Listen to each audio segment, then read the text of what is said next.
Hello नमस्कार दोस्तों, innovation study channel में आपका स्वागत है। Welcome to innovation study channel. आज अपन क्षेत्रमिति के एक बढ़िया से टॉपिक पे चर्चा करने वाले हैं। यहाँ से जो कंपटीशन एग्जाम है, जैसे रेलवे है, एसएससी है, जो भी कंपटीशन एग्जाम है उसमें एक या दो क्वेश्चन आते हैं, परमानेंटली आते हैं। एक और दो क्वेश्चन यहाँ से आपके फिक्स हो जाएंगे। अगर आपने ये 2-4 मिनट की वीडियो देखी है, पूरी देखोगे तो आपके 2-4 नंबर यहाँ से पक्के हो जाएंगे। अब देखो, क्षेत्रमिति में क्या होता है कि जब आयत का परिमाप, और ये नोट लगा के पूरा ध्यान से समझना है कि जब आयत का परिमाप और वर्ग का परिमाप समान हो तो वर्ग का क्षेत्रफल अधिक होता है। ऐसा क्वेश्चन आता है कंपटीशन एग्जाम में कि यदि एक आयत और वर्ग का परिमाप समान है तो निम्न में से किसका क्षेत्रफल अधिक होगा? आयत का, वर्ग का, दोनों समान है या बता नहीं सकते। अब देखो, आयत पता होना चाहिए, मैं बताऊंगा। आयत इस प्रकार की आकृति होती है और वर्ग यानी जिसकी चारों भुजाएं बराबर होती है उसे अपन वर्ग बोलते हैं। ये आयत है आपके पास, ये आयत है और ये वर्ग है। अब इनकी परिसीमा है या परिमाप है, चारों ओर का जो रास्ता है वो बराबर है। सपोज कीजिएगा इसका जो रास्ता है वो कितना है? 24 है, और इसका भी कितना है? 24 है। कहने का मीन्स 24 ले सकते हैं क्या? हाँ, इसकी भुजा 6 है, 6 है, 6 है, 6, यानी सभी को जोड़ोगे 24 आएगा। अब देखो, इसमें क्या क्या हो सकता है पता नहीं, ठीक, अलग अलग होंगे, लेकिन हमें ये जरूर पता है कि इसका जो परिमाप निकालते हैं वो निकालते हैं 2 गुणा लंबाई प्लस चौड़ाई। 2 गुणा लंबाई प्लस चौड़ाई इज इक्वल टू 24। तो ये हो जाएगा लंबाई प्लस चौड़ाई इज इक्वल टू 2 से काटोगे 12। लंबाई और चौड़ाई कितनी हो सकती है? 12 है। अगर लंबाई आपके पास में 8 है तो ये 4 होगी। ये कितनी होगी? 4। अगर ये 10 है तो ये कितनी होगी? अगर ये 10 है तो ये कितनी होगी? 2 होगी। अगर आपके पास में ये 6 है, ये 6 नहीं हो सकती क्योंकि आयत, ठीक है। तो इस प्रकार से क्या दिया गया कि जब आयत का परिमाप और वर्ग का परिमाप समान है तो वर्ग का क्षेत्रफल अधिक होगा। तो वर्ग का क्षेत्रफल अधिक होगा। अब वर्ग का क्षेत्रफल क्या होता है? भुजा स्क्वायर होता है, L स्क्वायर। 6 छिका 36, 6 छिका 36। अब ये सोचो कि मैक्सिमम प्राप्त करने के लिए, मैक्सिमम अगर क्षेत्रफल हमें प्राप्त करना हो, ऐसा क्वेश्चन आया हुआ है पीछे रेलवे में, वो भी बताएंगे आपको कि मैक्सिमम क्षेत्रफल प्राप्त करना हो तो लंबाई हमें कितनी लेनी होगी? लंबाई हमें 8 और चौड़ाई हमें 4 लेनी होगी। इससे ज्यादा हम नहीं ले सकते। 8 चौके 32 ही आया ना, इसका क्षेत्रफल तो 32 आया, इसका क्षेत्रफल 36। बताओ किसका ज्यादा है? किसका ज्यादा है? वर्ग का ज्यादा है। पहला पॉइंट कंप्लीट हुआ। दूसरा पॉइंट, जब आयत, वर्त, चतुर्भुज, त्रिभुज की परिसीमाएं, परिमितियां, परिसीमा, परिमितियां यानी परिधि समान हो तो इसमें वर्त का क्षेत्रफल सबसे अधिक होता है। अब वर्त आपने देखा होगा, इस प्रकार का गोल गोल होता है, वो क्या होता है? वर्त, सर्कल होता है। जैसे आपके हाथ में कोई रिंग होगी, कड़ा होगा, वो क्या है? एक वर्त की शेप का है, एक सर्कल है। तो सबसे ज्यादा क्षेत्रफल उस वर्त का होगा, न कि आयत का, न कि वर्ग का, न कि त्रिभुज का, न कि चतुर्भुज का। सबसे ज्यादा किसका होगा? इस वर्त का होगा। ये बात ध्यान में रखनी है। क्वेश्चन आता है इस प्रकार से कि यदि आपको एक आयत वर्त दिया गया है या एक त्रिभुज और वर्त, त्रिभुज और वर्त में थोड़ा सा कॉम्बिनेशन ज्यादा बनता है, तो ये क्वेश्चन जरूर मिलता है लगभग कि एक आपको त्रिभुज और वर्त दिया गया जिसकी परिमितियां समान है, तो बताओ इसमें से अधिक क्षेत्रफल किसका है, या इसके क्षेत्रफल में क्या रिलेशन है? ऑप्शन मिलेगा, दोनों का बराबर है, ग्रेटर देन है, लेस देन है, या बता नहीं सकते। तो आप इस प्रकार से यहाँ पे वर्त दिया गया है और यहाँ पे त्रिभुज दिया गया, यहाँ पे आपको त्रिभुज दिया गया, यहाँ पे आपको वर्त दिया गया, यहाँ पे वर्त और ये दिया गया त्रिभुज। तो बताओ इसमें से कौन सा करोगे? यानी इज ग्रेटर देन का मीन्स वर्त का क्षेत्रफल अधिक, यानी ऑप्शन नंबर 3 आपका राइट हो जाएगा। तीसरा पॉइंट है, जब वर्त की परिधि और वर्ग का परिमाप, वर्त की तो परिधि यानी इसके जो चारों ओर की जो घेरा होता है उसको क्या बोलते हैं? अपन परिधि बोलते हैं। क्या बोलते हैं भी? परिधि। परिधि यानी सरकमफ्रेंस बोलते हैं। और वर्ग का परिमाप, परिसीमा, ठीक है, परिमाप वर्ग का क्या होता है, ये चारों ओर का रास्ता नापते हैं तो उसे क्या बोलते हैं, परिमाप बोलते हैं। समान हो तो उनकी त्रिज्या व भुजा के मध्य का रेशो क्या होगा, उसकी त्रिज्या व भुजा के बीच का रेशो क्या होगा।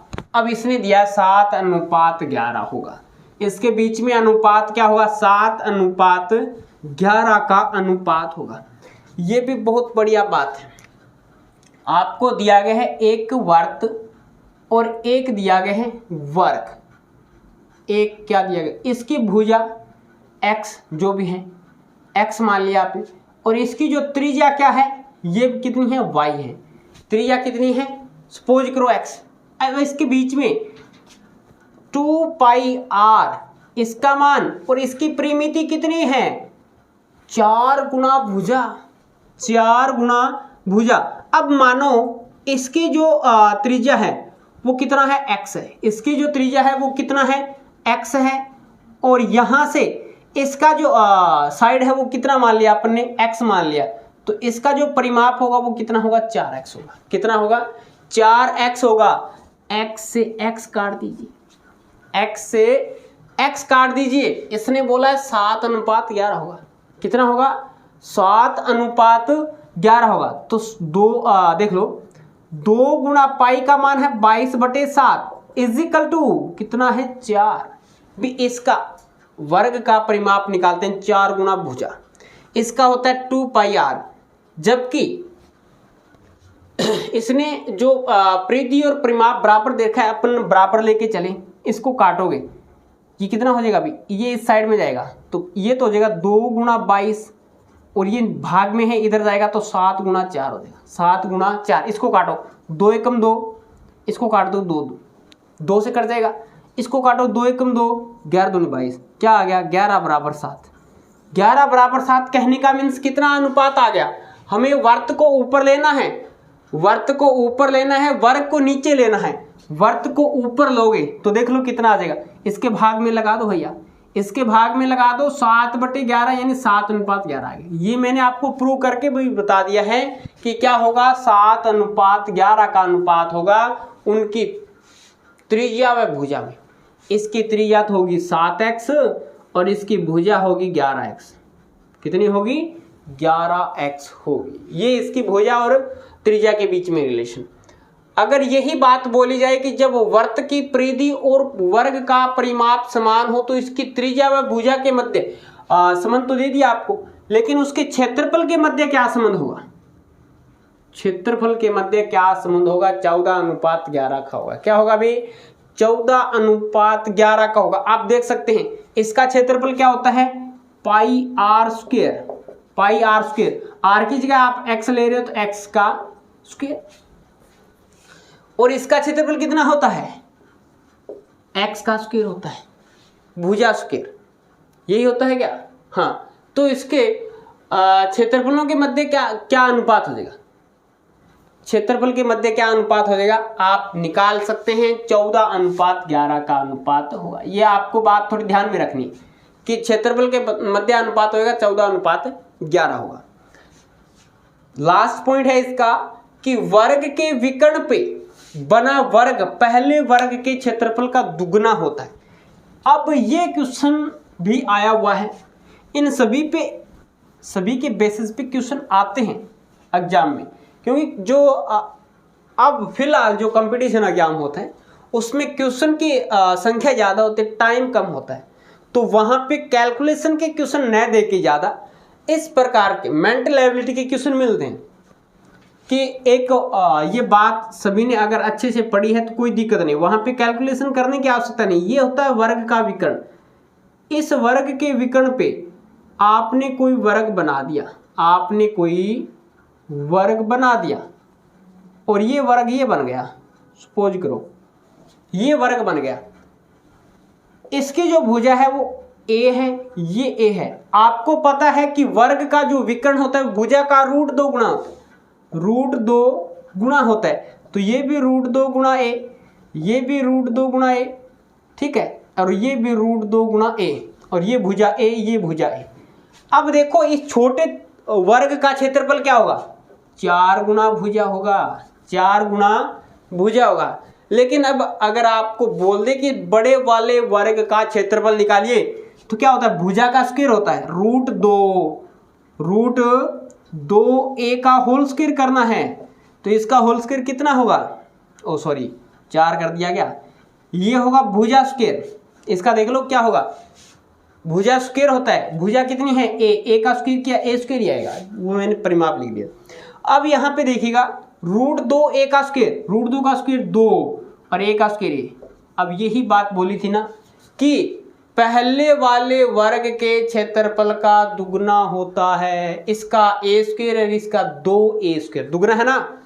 ठीक है, समझे बात, कुछ पल्ले पड़ी बात, समझ में आया। अब यहाँ पे जो मैंने नोट लगा रखा है वैसा, अगर आपके पास में कोई 2000 का नोट है तो वो भी लगा दीजिएगा यहाँ पे, ये मोस्ट इंपॉर्टेंट है। यहाँ पे पहली संख्या 3, दूसरी संख्या 4 और तीसरी संख्या 5 लिख रखी है मैंने। ये किस किस के बीच में कॉम्बिनेशन है। अगर आप कंपटीशन की तैयारी कर रहे हैं तो आपको पता चल गया होगा कि सर क्या बताना चाह रहे हैं। 3, 4 और 5 क्यों बता रहा हूँ, ट्रिपलेट बोलते हैं इसको क्या बोलते हैं, ट्रिपलेट। जैसे कि समकोण त्रिभुज होता है, उनके मध्य भुजाओं के बीच में ये रिलेशन होता है। अगर आपको कोई वर्ग दिया गया, आयत दिया गया है तो आयत की लंबाई, चौड़ाई और विकर्ण के मध्य ये संबंध होता है। समकोण त्रिभुज के मध्य तीनों जो भुजाएं होती है उसके मध्य ये संबंध होता है। मैंने लिखा ये समकोण त्रिभुज है, यहाँ पे 90 डिग्री है, ये बिंदु P, ये बिंदु Q और ये बिंदु R। मैं ये लिखूंगा नीचे वाली भुजा आधार है, क्या भैया, आधार है, ये लंब है और ये कर्ण है। ये क्या है, कर्ण, बेस, परपेंडिकुलर, हाइपोटेनस। आधार, लंब और कर्ण है। आधार 3 है, लंब 4 है तो कर्ण 5 होगा, तो कर्ण 5 होगा। पाइथागोरस प्रमेय से कर्ण स्क्वायर, सबसे बड़ी भुजा, कर्ण का स्क्वायर बराबर आधार का स्क्वायर प्लस में लंब का स्क्वायर होता है। अब मैं ये क्यों बता रहा हूं, आप निकाल भी सकते हैं, लेकिन कई बार ऐसे क्वेश्चन आ जाते हैं कि अगर ये ट्रिपलेट आपके याद है तो आप फटक देसी उसको कर दोगे, क्वेश्चन पढ़ते ही आपने कर दिया, बस ये होगा। अगर क्वेश्चन इस प्रकार से आता है, यदि किसी समकोण त्रिभुज की एक भुजा 9 सेंटीमीटर है, दूसरी भुजा 40 सेंटीमीटर है, तो सबसे बड़ी भुजा का मान ज्ञात कीजिए। निकालोगे 2 मिनट लगेंगे। सबसे पहले लिखो, समझ में नहीं आया क्या दिया गया। अगर आपने ये अच्छे से पढ़ रखे हैं ट्रिपलेट, कुछ एक ये आपको दिखाई दे रहे हैं, ये मैन है। वैसे तो बहुत सारे ट्रिपलेट बनेंगे, लेकिन ये फिक्स है कि इस पे ही क्वेश्चन बनते हैं। 9 है, 4 आपने पढ़ा, 9 40, इसके बाद में हमने पढ़ा था 41, ऑप्शन में दिखा, टिक कर दिया, 1 नंबर का काम पक्का होगा। 9 40 41। अब देखो 3 का स्क्वायर क्या हो, इस बात क्या होती है इसमें कि इन दोनों फर्स्ट और सेकंड जो संख्या दी गई इनके स्क्वायर का सम तीसरी भुजा के स्क्वायर के बराबर होता है। 3 का स्क्वायर 9 हो गया, 3 का स्क्वायर 9 प्लस में 4 का स्क्वायर 16, कितना हो गया 25, और जो कि 5 का स्क्वायर होता है। इसी प्रकार से 6 का स्क्वायर 36 प्लस में 8 का स्क्वायर कितना है 64, और ये किसके स्क्वायर के बराबर होता है, देख लो 100 होता है 10 का स्क्वायर, 100 होता है 10 का स्क्वायर। 5 का स्क्वायर 12 का स्क्वायर और 13 का, 5 का स्क्वायर 25, 12 का स्क्वायर 144, 13 का स्क्वायर 169। ये ट्रिपलेट होते हैं। ये अगर आप अच्छे से याद कर लेते हैं, 6 8 10 5 12 13, इसका याद करने का कोई वैसे फॉर्मूला, कोई ट्रिक नहीं है, फॉर्मूला ही है कर्ण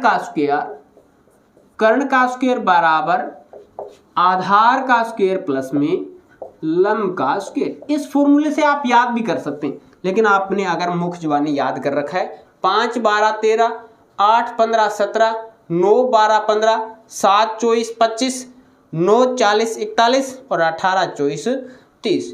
इसके बेसिस पे एक क्वेश्चन भी करेंगे आगे चल के, कोई क्लास लेके आऊँगा मैं, तो उसमें क्वेश्चन पूछा गया है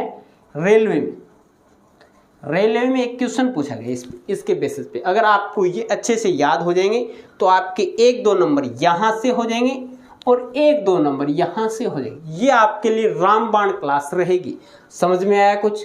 क्लास अच्छी लगी हो तो दिल से लाइक करना, शेयर करना। जो भी आपको डाउट ले कमेंट बॉक्स में छाप दीजिएगा, आपके डाउट को क्लियर किया जाएगा।